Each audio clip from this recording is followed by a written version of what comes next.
என் இனிய பாச உறவுகள் அனைவருக்கும் நெஞ்சார்ந்த வணக்கம் மற்றும் வாழ்த்துக்கள். எல்லாம் வல்ல இறைவன் அருளால் நீங்கள் அனைவரும் எல்லா நலமும் வளமும் பெற்று மகிழ்ச்சியுடனும் ஆனந்தத்துடனும் வாழ உளமாற வாழ்த்துகிறேன். இன்றைய சிந்தனை பகிர்வு காலமேகம் என்ற ஒரு புலவரை பற்றிய சில செய்திகள். பெரும் காப்பியமோ பேரற நூலோ படைக்காமல் தாம் எதிர்கொள்ளும் செவ்விகளுக்கேற்ப அவ்வப்போது விளையாட்டு போல் ஏறக்குறைய 170 தனிப்பாடல்கள் மட்டுமே பாடி தமிழ் வரலாற்றில் ஒரு அழுத்தமான இடத்தை பிடித்து கொண்டவர் காலமேக புலவர் ஒருவரே. நம்ம சின்ன வயசில் புஸ்தகத்துலலாம் படிச்சிருக்கிறோம். காலமேக புலவரோட சிலைடைகள் எல்லாம் ரொம்ப நயம் மிகுந்தவையாக இருக்கும். அனுபவித்து மகிழ்ச்சி கொள்கிற மாதிரி இருக்கும். உட்கார்ந்து யோசித்து நீண்ட நேரம் சிந்தனையில் ஆழ்ந்தெல்லாம் அவர் பாடுவதில்லை. அவர் எதிரே நின்று இலக்காரமாகவோ எரிச்சலூட்டும் வகையிலோ முடியுமா என்று சவாலுக்கு அழைப்பதாகவோ ஒருவர் அறைகூவல் விடும்போது அடுத்த கணம் அவரிடமிருந்து வெண்பாக்கள், விருத்தங்கள், கட்டளை கலித்துறைகள் ஆக்கவிகளாக பீரிட்டு வழிகின்றன.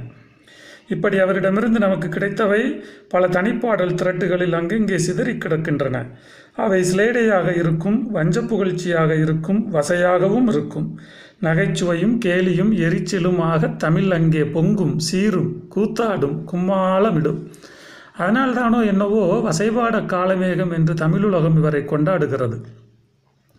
திருவானைக்காவல் உலா, திருவானைக்கா சரஸ்வதி மாலை, பரபிரம்ம விளக்கம், கல்வி விலாசம், கடல் விலாசம், சித்திர மடல் என்பனவாக இவர் எழுதிய சிற்றிலக்கியங்கள் புகழ்பெறாமல் போயிருக்கலாம். ஆயின் தனிப்பாடல்களை இவரை குன்றின் மேலிட்ட கொப்பரை தீபமாய் ஒளிர வைக்கின்றன. தூது 5 நாளிகையில் 6 நாளிகைதனில் சொற்சந்த மாலை சொல்ல, துகளிலா அந்தாதி 7 நாளிகைதனில் தொகைபட விரித்துரைக்க, பாதஞ்சை மடல் கோவை 10 நாளிகைதனில் பரணி ஒரு நாள் முழுவதுமே, பாரகாவியம் எல்லாம் ஓரிரு தினத்திலே பகரக்கொடி கட்டினேன் என்று காலமேகம் கருதுகிறார். இதை புரிந்து கொண்ட அதிரமதி கவி என்பான். மூச்சு விடுமுன்னே 300ம் 400ம் ஆச்சென்றால் 500ம் ஆகாதோ பேச்சென்ன, வெள்ளைக்கவி காலமேகமே உன்னுடைய கள்ளக்கவி நடையை கட்டு என்றான் அந்த அதிமதுர கவி. அதற்கு காலமேகத்திடமிருந்து பதில் வருகிறது. இம்மென்னும் முன்னே 700ம் 800ம் அம்மென்றால் 1000 பாட்டாகாதோ, சும்மா இருந்தால் இருப்பேன் எழுந்தேனையாகில் பெருங்கால மேகம் பிழாய் என்றார். ஆசுகவி என்பதற்கு சென்னை பல்கலைக்கழகத்தின் தமிழ் அகராதி கொடுத்த பொருளை அடுத்த பொழுதில் பாடும் பாட்டு என்று விளக்கம் அளிக்கிறது. அப்படி ஆசுகவியால் அகில புகழ் பெற்றவர் காலமேகம். கேள்வி கேட்டவர் வாய் மூடும் முன்னதாகவே இவரிடமிருந்து விடையாக வெண்பாக்கள் வெளிவரும். இவர் திருக்குடந்தையில் வைணவ வேதியராக பிறந்து ஸ்ரீரங்கத்து பெருமாள் சன்னதியில் பரிசாரகராக இருந்தார் என்றும், பின்னர் சிவதீட்சை பெற்று சம்புகேஸ்வரத்தில் பரிசாரராக பணியாற்றிய காலத்தில் அகிலாண்டவேஸ்வரி அம்மை அருளால் கவிபாடும் ஆற்றல் பெற்றார் என்றும், இவரின் இயற்பெயர் வரதர் என்றும், கவிபாடும் விரைவு பற்றி காலமேகம் என்னும் பெயரடைந்தார் என்றும் செவிவெளிச் செய்திகளால் அறிகிறோம். தலங்கள் தோறும் சென்று தனிப்பாடல்கள் பாடினார். பின் ஒரு சமயம் திருமலைராயன்பட்டினம் சென்றார். அங்கே அப்பொழுது விஜயநகர அரசின் கால வெளிவந்த திருமலைராயன் என்ற சிற்றரசன் இருந்தான். தெலுங்கை தாய்மொழியாக கொண்டிருந்தாலும் தமிழில் ஆர்வமுடையவன் அவன். 64 தண்டிகை புலவர்கள் அவன் அவைக்களத்தில் இருந்தனர். அவர்களுக்கு தலைவன் அதிமதுர கவி. மன்னனிடம் மதிப்பும் மரியாதையுமாக இருந்த புலவர்கள் காலமேகத்தின் வருகையால் துணுக்குற்றனர். அவர் வருகையால் தம் மதிப்புக்கு ஊர் நேருமோ என்று அஞ்சினர். அவர்களை பார்த்து நீங்களெல்லாம் யார் என்று கேட்டார் காலமேகம். நாங்கள் கவிராயர்கள் என்றனர் கணத்தோடு, அதாவது தலை கணத்தோடு. கவி என்றால் குரங்கு அல்லவா?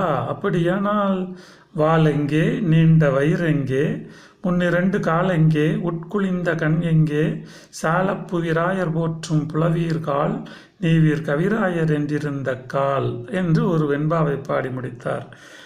மாடி முடித்ததோடு இல்லாமல் அவர்களை வம்புக்கும் இழுத்தார் காலமேக புலவர். எரிச்சல் அடைந்த அவர்கள், நீர் யார், உன் பெயர் என்ன என்று கேட்க, யாம் காலமேகம் என்றார். காலமேகமா? அப்படியாயின் பொழியுமோ மழை என்று கேட்டனர். ஆம், பொழியும். எப்படி தெரியுமா? கீழிந்திய உடல் உப்பென்று நன்னூற்று கடலின் மொண்டு வலியும் பொதிய வரையினில் கால் வைத்து வன்கவிதை மொழியும் புலவர் மனத்தே இடித்து முழங்கி மின்னிப் பொழியும் படிக்கு கவிகால மேகம் புறப்பட்டதே. இப்படியாக விவாதம் சூடேறி கொண்டிருக்கையில் இவரை எப்படி மடக்க வேண்டும் என்ற முனைப்பில் உமக்கு அரிகண்டம் தெரியுமா என்றான் அதிமதுர கவி. அப்படியென்றால் கழுத்தில் கத்தி கட்டி கொண்டு பாடுவது, கொடுத்த குறிப்புக்கு பாடாது போனால் வெட்டுண்டு சாவது. ஓ, அவ்வளவுதானா? நீங்கள் யமகண்டம் அறிவீர்களா? பூமியில் 16க்கு 16 அடி குழி வெட்டி அதன் 4 மூலைகளிலும் 4 கம்பங்கள் நிறுத்தி நடுவே ஒரு சட்டம் போட்டு சட்டத்தில் உரிகட்டி குழிக்குள் நெருப்பு மூட்டி பெரிய கொப்பரையில் எண்ணெய் விட்டு அரக்கு மெழுகு குங்கிலியம் கந்தகம் சாம்பிராணி போட்டு கொதித்து கொண்டிருக்க நேர்மேலே தொங்கும் உரியில் புலவர் அமர்ந்து கொடுத்த சமிக்கைக்கு பாடுவது. பாட முடியாவிட்டால் 4 பக்கமும் யானை இழுக்க உரி மேலே போகும். அங்கிருக்கும் கூரிய வாள்கள் புலவன் உடலை பிளக்கும். வெட்டுண்ட புலவன் கொப்பரையில் விழுந்து பொறிந்து சாவது. இதுதான் யமகண்டம் என்று காலமேகம் கூற அதிர்ந்து போனான் அதிமதுரம். சும்மா வாயினால் டம்பமாகச் சொல்வதென்ன? மாடு திரும்பியவன் அல்லவோ அருச்சுனன், சொன்னபடி செய்வதல்லவோ கௌரவம். ஆகையால் நீயே செய் பார்க்கலாம் என்றான். இந்த விஷயத்தை நீ கேட்டதால் நான் சொன்னேன். ஆடவிட்டு நாடகம் பார்ப்பது போல் நீ என்னை செய்யச் சொல்கிறாய். அதிமதுர சிங்கம் பராக் என்று விருது கூறி வந்தவன் நீதான். இதை நீதான் செய்ய வேண்டும். நீ தப்பித்து கொள்ள பார்க்கிறாய். நீ அஞ்சினால் ஒத்துக்கொள், நானே யமகண்டத்தில் ஏறி பாடுகிறேன், வென்று காட்டுகிறேன் என்று கூறிய காலமேகம் சொன்னபடி ஏற்பாடு செய்த யமகண்டத்தில் அமர்ந்து பாடினார். 64 புலவர்களும் ஒவ்வொருவராக ஆளுக்கு ஒரு குறிப்பை கொடுத்தனர். அதிமதுர கவி முதல் சமிக்கை தந்தான். திருமால் எடுத்த அவதாரம் 10னையும் ஒரு நேரிசை வெண்பாவில் அடக்கி பாடுக என்று. அதற்கு காலமேகம், இதை பாட ஒரு முழு வெண்பா வேண்டுமோ? நான் பாதி வெண்பாவில் பாடுகிறேன் என்று மெச்சுபுகழ் வேங்கடவா வெண்பாவிற் பாதியிலென் இச்சையிலுன் சென்மம் எடுக்கவா மச்ச கூர் மாகோலா சிங்கவா சிங்கராம் வாமராம ராமராம வா கோபால வாம வாய். அதாவது மெச்சு புகழ் வேங்கடவா வெண்பாவிற் பாதியிலென் இச்சையிலுன் சென்மம் எடுக்கவா மச்சகூர் மாகோலா சிங்கவா மாராமா ராமாரா மாகோபா லாமாவா வாய் என முடித்தார். அதாவது மச்சா மீன் அவதாரம், கூர்மா ஆமை, மச்சகூர் மா, கோலா பன்றி, சிங்கா நரசிங்க அவதாரம். அதுதான் மச்சகூர்மா கோலா சிங்கா. வாமா வாமன அவதாரம், ராமா ராம அவதாரம், ராமவா ராமா பலராம அவதாரம், பரசுராம அவதாரம், ராமா தசரத ராம அவதாரம், கோபால மாவா வாய், கோபாலா கிருஷ்ணர் அவதாரம், மா ஆவாய் இனி எடுக்கப் போகிற கல்கி அவதாரம் ஆவாய். ஒரு புலவர் ஈ எற அதனால் மலை குலுங்கியதாக பாடுக. ஈ ஏற, அதாவது அந்த வீட்டில் இருக்கல அந்த ஈ ஏற மலை குலுங்கியதாக பாடுகன்னு கேட்டாராம்மா. மலை என்ன அண்ட சராசரங்கள் அனைத்தும் குலுங்கியதாக பாடுகிறேன் என்று கூறிவிட்டு பாடினார். வாரணங்கள் 8 மகமேருவும் கடலும் தாரணியும் எல்லாம் சலித்தனவால் நாரணனை பண்வாய் இடைச்சி பருமத்தினால் அடித்த புன்வாயில் ஈமொய்த்த போது என்று ஒரு வெண்பாவை பாடியிருக்கிறார். வெண்ணெய் திருடிய கண்ணனை குழந்தை என்றும் பாராமல் ஆய்ச்சி ஒருத்தி மத்தினால் அடித்து விட்டாள். கண்ணன் உடலில் அதனால் ஒரு காயம் ஏற்பட்டது. அந்த காயத்தில் ஒரு ஈ வந்து மொய்த்தது. கண்ணன் துடிதுடித்து போனான். கண்ணன் துடித்தால் அண்ட சராசரங்களும் துடிக்கும் தானே. விரைந்து கற்பனை செய்து ஒரு தொன்மச் செய்தியை பயன்படுத்தி வெண்பா பாடிய காலமேகத்தின் திறன் பெரிது, மிக பெரிது. இன்னொருவன் எழுந்து சாத்தியமில்லாத ஓர் ஈற்றடியை கொடுத்து பாடுக என்றான்.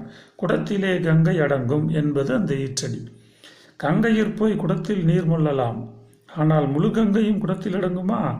எப்படி பாடலை பாடப் போகிறார்? யமகண்டத்தில் காலமேகம் உயிர்விடப் போகிறார் என்று திருமலை ராயனும் அதிமதுரமும் அவன் சீடர்களும் நினைத்திருக்க காலமேகம் முடியும் என்றார், பாடினார். விண்ணும் விண்ணுக்கடங்காமல் வெறுப்புக்கடங்காமல் மண்ணுக்கடங்காமல் வந்தாலும் பெண்ணை இடத்திலே கொண்ட இறைவர் சடாம குடத்திலே கங்கையடங்கும். பகீரதன் தவத்தால் வானிலிருந்து பூமிக்கு வந்த கங்கையை சிவபெருமான் தம் சடாமா குடத்தில் அல்லவா தாங்கிக் கொண்டார். கேள்வி கேட்டவன் திகைத்து போனான். 3ஆம் அடியின் இறுதிச் சீரை சடாமா என்று நிறுத்திக் கொண்டு அடுத்த அடியின் குடத்தோடு இணைத்து சடாமா குடத்திலே கங்கையடங்கும் என்று பாடிவிட்டார் ஆசுகவி. கங்கை மட்டும் அடங்கியது, கேட்டவரின் வாயும் அல்லவா அடங்கி போயிற்று. பாம்புக்கும் வாழைப்பழத்திற்கும் சிலேடையாக ஒரு பாட்டு பாடுக என்றார் ஒருவர். நஞ்சிருக்கும் தோளுரிக்கும் நாதர்முடி மேலிருக்கும் வெஞ்சினத்திற் பற்பட்டால் மீளாது விஞ்சு மலர் தேம்பாயும் சோலை திருமலை ராயன் வரையில் பாம்பாகும் வாழைப்பழம் என்று பாடி முடித்தார். பாம்புக்கு நஞ்சிருக்கும், மாதம் ஒரு முறை சட்டை உரைக்கும், சிவன் முடியில் வீற்றிருக்கும் கொடுஞ்சினத்துடன் அதன் பல் நம் உடலில் பட்டால் உயிர் மீளாது. வாழைப்பழத்திற்கு நன்றாக நைந்திருக்கும், இறைவன் மேனியில் அபிஷேக பொருளாக தங்கும். வெஞ்சம் அதாவது உணவில் பல் பட்டால் பலம் மீளாது, விழுங்கப்படும். ஒருவனுக்கு வேறென்றும் கேட்க தோன்றவில்லை. திருமலைராயன் வாள் பற்றி பாடுக என்றார் புலவர் மிகவும் எளிதாக. அதாவது இந்த அரசனுடைய போர் செய்கிற வாள். செற்றலரை வென்ற திருமலைராயன் கரத்தில் வெற்றி புரியும் வாளே வீரவாள், மற்றைய வாள் போவாள் வருவாள் புகுவாள் புறப்படுவாள் ஆவாளி வாளாம். பிற்பகுதி வெண்பாவை கேலிக்குறிப்பாக்கி பாடிவிட்டார். சிவன், முருகன், விநாயகர், திருமால், சிவனடியார் இவர்களுக்கு தனித்தனியே 6 தலை உண்டென்று பாடுக என்றார் ஒருவர். காலமேகம் பாடினார். சங்கரர்க்கு மாறுதலை, சண்முகத்திற்கு மாறுதலை, ஐங்கரர்க்கு மாறுதலையானதே சங்கை பிடித்தோருக்கு மாறுதலை, பித்தானின் பாதம் படித்தோருக்கு மாறுதலை பார். அதாவது சங்கரர்க்கு மாறுதலை 6 தலை, சண்முகத்திற்கு மாறுதலை, சண்முகத்திற்கு 6 தலை, சங்கரருக்கு 6 தலை, தலையில் கங்கை 6, கங்கை 6 ஓடுதில்ல அந்த 6. சண்முகன் முருகனுக்கு 6 தலை, அது அப்படியே சொல்கிறார். ஐங்கரருக்கு அதாவது விநாயகருக்கு மாறுதலை, மாறுபட்ட தலை. சங்கு கொண்ட திருமாலுக்கு 6 தலை, 6 இருப்பிடம். அடியாருக்கு 6 தலை கொடு, இதை படிக்கிற அடியாருக்கு நீ 6 தலை கொடு அப்படின்னு ஒவ்வொருத்தருக்குமே 6 தலை இருக்கிற மாதிரி படிச்சிருக்கிறார். இந்த மாதிரி காலமேக புலவர் நினைச்ச உடனே நினைச்ச இடத்துல அவருக்குள்ளே இருக்கிற அந்த சிலேடைகளும் வெண்பாக்களும் மலை போல கொட்டுமாமா. ஆனாலும் மனுஷன் அத்தனை பேரையும் கேலியும் கிண்டலும் பண்ணி ரொம்ப உற்சாகமாகவும் மகிழ்ச்சியாகவும் ஆனந்தமாகவும் இருப்பாராம். அதனால் நாமளுமே நம்மளுடைய பழைய புலவர்களின் நூல்களை நல்லா படித்து அந்த சிலேடைகளையும் அந்த தமிழில் இருக்கிற அந்த ஒரு நயங்களையும் நம்ம மனசுக்குள்ளே படித்து ஒரு ஆனந்தத்துக்கு கொண்டு போவாங்க. எத்தனை நாளைக்கு தான் இந்த இங்கிலீஷையும் அதில் புஸ்தகத்தில் இருக்கிறதையும் படிச்சுக்கிட்டு நானும் ஞானம் பெற்றுட்டேன், நானும் அறிவாளி, நான் அதில் அவ்வளோ சாதிச்சிட்டேன், நான் இதில் இவ்வளோ சாதிச்சிட்டேன்னு இருக்கிறோம். ஆனால் நம்மக்கிட்டேயே எவ்வளவு ஒரு அருமையான தமிழில் இருக்கிற இன்னமும் எக்கச்சக்கமான பாடல்கள்லாம் இருக்குது தெரியுமா. இதே மாதிரி காலமேக புலவரோட இன்னொரு பற்றிய செய்திகளையும் நம்ம இன்னொரு வீடியோவில் பார்ப்போம். இந்த காலமேகத்தை பற்றிய இந்த செய்தி நான் எதில் படித்தேன் அப்படின்னா, ஓம் சக்தி மாத இதழ் அப்படின்னு நம்ம குமரகுருவிலேருந்து போடுவாங்க. அதில் எல்லா குழந்தைகளுக்குமே அந்த மாத இதழ் அனுப்புகிறாங்க. அதை எத்தனை பேர் உட்காந்து வீட்டில் படிக்கிறாங்கன்னு எனக்கு தெரியல. அதில் பொன்முடி சி சுப்பையன் அப்படிங்கிறவர் ஒரு கட்டுரை எழுதியிருந்தார். அதை நான் படித்தப்போ எனக்கே நல்லா இருந்துச்சு. படிக்க திருப்பி படித்தேன். அதை ஏன் நம்ம ஒரு ஆடியோ செஷனாக ஐயாவுக்கு அந்த சுப்பையன் ஐயாவோட அனுமதியோடு அவர்கிட்ட கேட்கலங்க, இருந்தாலும் புத்தகத்தில் வந்ததை நான் அப்படியே படித்து என்னுடைய வாய்ஸில் இப்போ இதை பதிவு பண்ணியிருக்கிறேன். ஃப்ரீயாக இருக்கிறவங்க ஒரு கொஞ்சம் டைம் ஒதுக்கி இந்த மாதிரி சில கட்டுரைகளை தமிழில் படித்தீங்க அப்படின்னா உண்மைக்கே உங்களுக்கு மனசில் ரொம்ப ஆனந்தமாக இருக்குங்க. உங்களுடைய அந்த டே டு டே லைஃப்லேருந்து அப்படி கொஞ்சம் விலகி இன்னும் கொஞ்சம் வித்தியாசமான சில நிகழ்வுகளை செயல்களை நீங்கள் செஞ்சீங்கன்னா தான் வாழ்க்கையில் நம்ம மகிழ்ச்சியோட இன்னொரு எல்லையையும் நம்ம பார்க்க முடியும். சரி, நிறுத்திக்கலாம். வாழ்க வளமுடன், நல்ல எண்ணங்களுடன் வாழ்வோம், நலமுடன் வாழ்வோம், இனிய சொற்களையே பேசுவோம், எப்போதும் இன்புற்றிருப்போம். அன்புடன் சுகுமார்.